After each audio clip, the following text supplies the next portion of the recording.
Bonjour Antoine Mariotti, vous êtes à Jérusalem.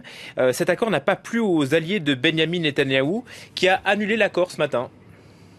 Non, cet accord n'a pas du tout plu aux alliés de Benyamin Netanyahou au sein même de sa coalition gouvernementale, ceux dont il a besoin pour pouvoir gouverner. Le ministre de l'Éducation, Naftali Bennett, par exemple, a dit que si cet accord entrait en vigueur, eh bien, Israël deviendrait un paradis pour les infiltrés. C'est le nom que la droite et l'extrême droite israélienne donnent aux migrants africains présents ici sur le territoire israélien. Ça ne leur a donc pas plu du tout. Ça n'a même pas plu au sein même du parti du Premier ministre, le Likoud. De nombreuses personnes ont dit mais d'où sort ce plan? Nous n'en avons jamais entendu parler. Le Premier ministre a donc fait machine arrière, mais ça n'a pas beaucoup plu non plus visiblement aux autorités italiennes et allemandes qui avaient été directement citées par Benyamin Netanyahou lorsqu'il avait dit eh bien cet accord il nous permettra d'envoyer des migrants qui sont actuellement ici en Israël vers des pays occidentaux, notamment l'Allemagne et l'Italie, qui se sont empressés quasi immédiatement après cette annonce hier après-midi eh bien de démentir catégoriquement et d'affirmer qu'elle n'avait signé aucun accord ni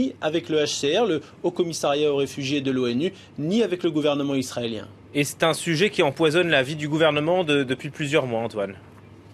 Oui, cela fait la une depuis plusieurs mois ici en Israël, puisque le gouvernement veut faire place nette, se séparer de tous ces immigrés clandestins. Ils ne sont pas les bienvenus, très clairement, lorsque l'on entend le Premier ministre ou les différents ministres membres du gouvernement, qui avaient donc annoncé ces derniers mois qu'à partir de mars, avril, ceux qui ne partaient pas vers des pays africains, qui n'étaient pas cités, mais on savait que c'était le Rwanda et le Premier ministre Benyamin Netanyahou l'a confirmé hier, s'ils ne partaient pas volontairement, entre guillemets, ils seraient incarcérés, détenus ici en Israël pour une période indéterminée.